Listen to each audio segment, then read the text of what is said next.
साथियों, आप सबको मेरा नमस्कार। इस कॉन्स्टिट्यूशन क्लब ऑफ इंडिया में जो यह चर्चा सत्र हो रहा है, भारत में आम चुनाव विकसित देशों की तरह बैलेट पेपर से ही हो, इस विषय पर चर्चा रखने के लिए मैं अपनी बात रखूंगा। सबसे पहले इस मंच पर मुझे बोलने का अवसर हमारे मित्र प्रोफेसर डॉक्टर रतनलाल सर, इन्होंने मुझे दिया, ये गोल्डन चांस दिया, इस आयोजन कमेटी ने मुझे दिया, मैं उनका धन्यवाद करता हूं। भाइयों और बहनों, जहां बाबा साहब आम्बेडकर ने चंद्रपुर में धम्म दीक्षा दी, उस भूमि से मैं आता हूं। मेरे पिताजी ने मेरा नाम भी भैया साहब रखा है। वो इसलिए रखा, बाबा साहब के बेटे को बड़े प्यार से लोग उनके बेटे को भैया साहब ही बुलाते थे। और जो नाम मुझे मेरे पिताजी ने दिया, उस नाम को मैंने धब्बा नहीं लगने दिया, क्योंकि हमारे जन्म होते ही महाराष्ट्र में एक बात बताई जाती थी कि हमारा जन्म देने वाला बाप तो नाम के साथ होता ही है, लेकिन कर्तव्य निष्ठा, अभी कुछ हमारी मराठी है, थोड़ा समझते जाओ तो बड़ा अच्छा रहेगा। और हमारा कर्तव्य निष्ठा बाप बाबा साहब आम्बेडकर।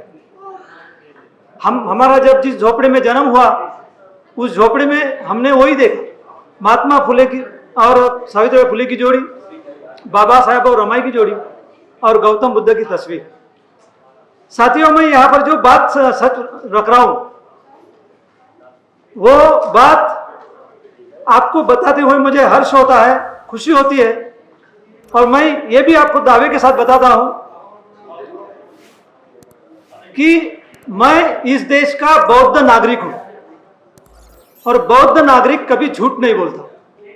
इसलिए यहां पर मैं जो बात रख रहा हूं, ये 16 आने सच बात है। आप अगर सुनने का थोड़ा कष्ट रखेंगे, शायद आप सोच सकेंगे कि ये बंदा कहाँ गायब हुआ था। मैं गायब नहीं हुआ। मैं ये ईवीएम की लड़ाई 2009 से लड़ते आ रहा हूं। आपको जानकर खुशी होगी कि देश में इलेक्ट्रॉनिक्स जो साइंस है, इसकी जो मैन्युफैक्चरर है, वो मैथमेटिकल साइंस के तहत हुई है। इस बात को कपिल सिब्बल साहब के घर में बताई थी कि mathematical science is a father of all electronics devices. Electronics TV हो, इलेक्ट्रॉनिक्स मोबाइल हो, इलेक्ट्रॉनिक्स कंप्यूटर हो, या इलेक्ट्रॉनिक्स वोटिंग मशीन। जब मैथमेटिकल साइंस ये अगर इलेक्ट्रॉनिक्स साइंस का फादर है, तो मैंने बाबा साहब के बेटा होने का फर्ज निभाया। मैंने मैथमेटिकल साइंस में रिसर्च किया और ईवीएम स्कैम फार्मूला का रिसर्च करके ईवीएम की वोट की चोरी पकड़ी। आज वो चोरी के डॉक्यूमेंट में बाय हैंड, बगल में ही चुनाव आयोग का दफ्तर है, मैं 2018 से मैं कंटिन्यू बाय हैंड इनको लेटर देते आया। इसके लिए मुझे सुप्रीम कोर्ट में जब पड़ी, तो प्रोफेसर डॉक्टर रतनलाल साहब ने एडवोकेट मिलिंद पी सिंह को मुझे दिया। उन्होंने वो case supreme court, Delhi high court से सुप्रीम कोर्ट तक लड़ा। रंजन गोगोई को बख्शिश मिला, उनको खासदारगी मिली। उन्होंने बोला कि हम कोई इंटरफेयर नहीं कर सकते चुनाव आयोग केस में, ऐसा बोल के मेरे केस को उन्होंने डिसमिस किया। जब उन्होंने डिसमिस किया 3 जनवरी 2019 को, फिर मैंने रिपीटिशन डाली, रिव्यू डाला। रिव्यू जैसे ही डाला ये लड़ाई मेरी शुरू हो गई 2018 से। नागालैंड, मेघालय, त्रिपुरा, कर्नाटक, ये 4 स्टेट के रिजल्ट मैंने चैलेंज किया और मैंने वो लगाई। तुम बोलेंगे कि रिजल्ट क्या है? हमेशा चुनाव आयोग बोलते हैं कि ये ईवीएम मशीन लो और हैक करके बताओ। साथियों, 15 साल से और खास करके अभी 8.5 साल से चुनाव आयोग ने चुनाव लिया, रिजल्ट उन्होंने दिया, उनके रिजल्ट मैंने ये मैथमेटिकल साइंस के तहत उनके पास दिया, अभी तक जवाब नहीं मिला। अभी प्राइम मिनिस्टर नरेंद्र मोदी ने ये लेटर दिया 10 फरवरी 2025 को। उन्होंने लेटर दिया आईटी मिनिस्टर को और आईटी मिनिस्टर ने लेटर दिया ये इलेक्शन कमीशन ऑफ इंडिया को और उसकी कॉपी मुझे दी। इसका अभी तक जवाब नहीं आया। तो वोट की जो चोरी है वो रिजल्ट लगने के बाद में चोरी के जो कांक्रीट डॉक्यूमेंट है वो पुख्ता सबूत मैंने उनको दिया। अब उसके बारे में मैं शॉर्टकट थोड़ा मैं आपको बताऊंगा और मेरी बात को जल्दी विराम दूंगा। ये क्या चीज है रिजल्ट लगने के बाद? लेटेस्ट ये 2019 का से शुरू करूंगा मैं। 2019 में 25 अप्रैल 2019 को मैंने मेरे ट्विटर पे पोस्ट लिखा। वो ये पोस्ट है, देख लीजिए। चुनाव संपन्न 2003 लोकसभा क्षेत्र के बीजेपी कार्यकर्ताओं को पीएम ने काशी में बुलाया है। वाराणसी का मतदाता गोल है, चौकीदार चोर। यह है 25 अप्रैल 2019 की बात। वहां से 23 मई, एक महीना में रिजल्ट आया। 23 मई 2019 को बीजेपी ने 3 से 3 सीट की चोरी की। फिर 2024 की बात आई। 2024 में दिसंबर 2023 को, 11 दिसंबर 2023 को मैंने ये पोस्ट लिखा, जुड़ेगा भारत, जीतेगा इंडिया। और ये 100 की नोट है। ये 100 की नोट मेरे जेब में है।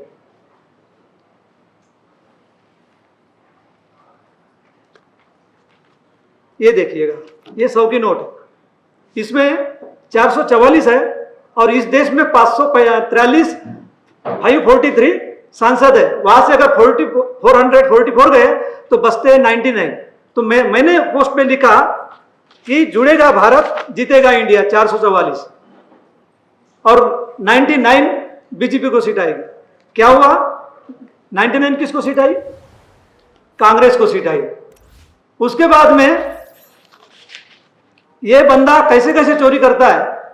तो 2022 की भी बात है। मैं लखनऊ में गया था अखिलेश यादव जी के दफ्तर में। कानपुर कांड हुआ था उस दिन। ओम प्रकाश राजभर उनके दफ्तर में बैठे थे, उनसे मेरी मुलाकात होने वाली थी। प्रदेश अध्यक्ष से मुलाकात करके मैं वापस लौटा। 3 जून 2022 की बात है, उसमें नहीं जाऊंगा मैं। मुझे 2024 की मैंने ये भी कंप्लेंट दर्ज की। वो कंप्लेंट को मैं रिमाइंडर लेटर देते रहा चुनाव आयोग को। ऐसे में मैं 22 नवंबर को चुनाव आयोग को रिमाइंडर लेटर देके मैं वापस घर लौटा। 26 नवंबर 2024 को मुझे रमेश चेन्नीथला साहब का फोन आया, जो अभी केरल में मिनिस्टर है, कि बोले तुम ये मैथमेटिकल साइंस के तहत हमको महाराष्ट्र की चोरी पकड़ के दिखाओ। मैंने फोन पे उनको बोला, सर आपको 5 का टेबल आता है? बोला बोलो। अभी मेरे साथ आप बोलना। 5 एका 5, 5 into 1 बोलो, जोर से बोलो। और 5 into 2 10 होते हैं ना। शरद चंद्र पवार साहब के एनसीपी को 10 सीट मिली विधायक की। 5 into 3 15 मिली कांग्रेस पार्टी को महाराष्ट्र में। मैं विधानसभा की बात कर रहा हूं। और जो एक सीट जो आई है 16वीं, वो बैलेट पेपर से आई है नाना भाऊ पटोले की, जो उस वक्त प्रदेश अध्यक्ष थे कांग्रेस पार्टी के महाराष्ट्र के। और 5 into 4 20 सीट आई है उद्धव बाला साहब ठाकरे की। अब इसके आगे और बताओ, तुम बोलेंगे कि इत्तेफाक भी हो सकता है।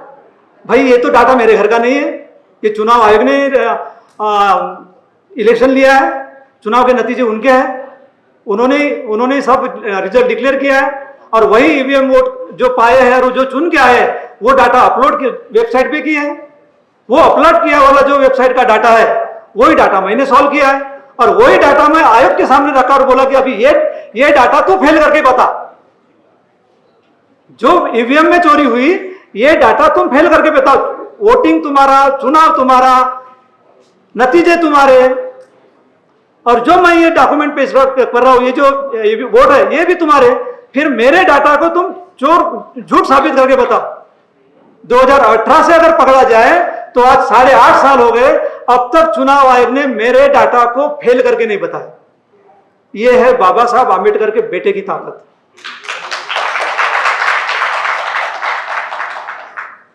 आपको मैं बिल्कुल एविडेंस के साथ बताता हूं। महाराष्ट्र की पहले अपन कंप्लीट करेंगे। मेरे पास तो काफी है, 15 स्टेट का सॉल्व किया हूं, 2 लोकसभा का डाटा मैंने सॉल्व किया हूं। वहां महाराष्ट्र में ये पहला पॉइंट हो गया। दूसरा पॉइंट सुन लो, ये 5 का टेबल का पहला पॉइंट हो गया। दूसरा पॉइंट देख लो।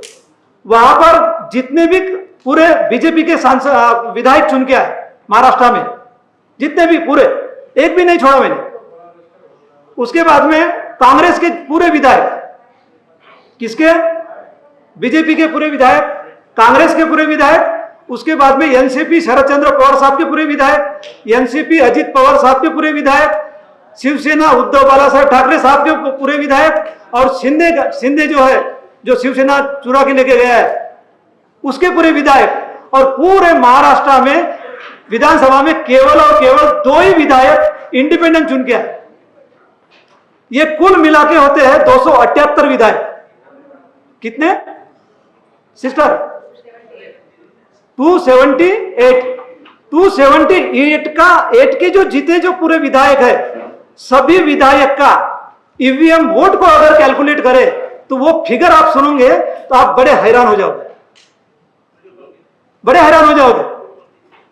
और मैं हैरान करने वाला हूं आपको। वो है जैसे रतनलाल सर खड़े हैं, मैं खड़ा हूं, हाँ मैं कंप्लीट करूंगा, जल्दी करूंगा, डोंट वरी। उनको 100 मिले, मुझे 100 मिले, कितने हो गए? 200 ना? ईवीएम वोट, पोस्टल वोट नहीं, इसमें पोस्टल वोट बिल्कुल नहीं। ये 278 विधायक का टोटल करेंगे तो वो आंकड़ा है 3,13,70,000। मतलब 7 पर कितने जीरो? 4 जीरो। 1 2 3 4। मतलब आपको पता है बिहार में भी 70,000 का कुछ तो भी घोटाला हुआ था। अजित पवार का 70,000 का घोटाला पता है आपको।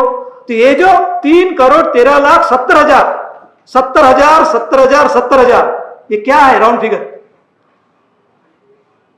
और सिर्फ ये पूरे 278 विधायक के इकट्ठा वोट। चलो ये कोई बोलते होंगे कि इत्तेफाक से ये आ भी गया होगा, राउंड फिगर 7 पे 4 जीरो। इसके आगे की बात मैं बताता हूं। 2019 में लोकसभा का चुनाव हुआ, उसमें पूरे देश में कांग्रेस पार्टी खड़ी थी। उसमें कांग्रेस पार्टी को 61 करोड़ समथिंग वोट मिला। उसका आखिरी का जो डिजिट है, 3 डिजिट, वो है 573। कितना? 573, 573।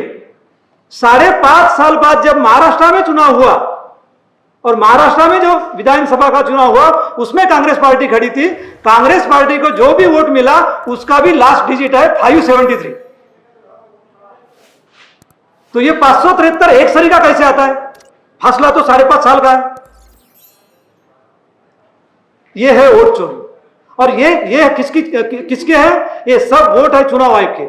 चुनाव आयोग अब तक वो मेरे मैथ के एग्जाम में तो वो फेल हो गए, अभी तक उन्होंने कोई जवाब नहीं दिया। उसके बाद में 240 लोकसभा की सीटें वो भी चुरा के उन्होंने लिए। इधर में हरियाणा में भी उन्होंने चुराया। और इनकी चोरी की पद्धत कैसी है वो भी मैं आपको बताता हूं। ये जो चोरी करते हैं, तो ये इनकी जो चोरी की जो है,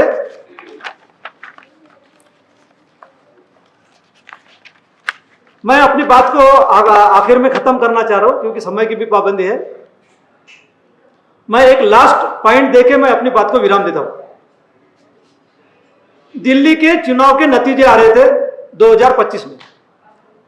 2025 में दिल्ली के चुनाव के नतीजे आ रहे थे। मैं 7 फरवरी को चुनाव के दफ्तर में अपनी कंप्लेंट की बाय हैंड अर्जी लगाई, प्राइम मिनिस्टर को भी दिया, राहुल जी को दिया, खड़गे साहब को दिया, शरद चंद्र पवार साहब को दिया, उद्धव ठाकरे साहब की, संजय राउत के घर में दिया, अखिलेश यादव साहब के घर में दिया। सबके घर में बांट बांट के मैंने वो कंप्लेंट देके मेरा जो मुक्काम था वो रोहतक में हुआ। एक साथी गया, उनका नाम मैं नाम नहीं ले सकता, वो गवर्नमेंट सर्वेंट है, वो प्रॉब्लम में आ जाए, तो वो उनके घर मेरा मुक्काम हुआ। 8 तारीख निकली। 8 तारीख को दिल्ली के चुनाव के नतीजे आना शुरू हुए थे, जैसे कि आज अभी बिहार के बाइपोल इलेक्शन के नतीजे आ रहे हैं। तो जब हम 11 बजे बस में बैठे तो 11:15 बजे हम दोनों साथ में बैठे, तो मैं उनको पूछा कि देखो, बोला ईसीआई के नेट पे कितना किसी का सीट आ रहा है। तो बीजेपी का लीड देख रहे थे, वहां लीड 40 के अंदर में लीड था उनका।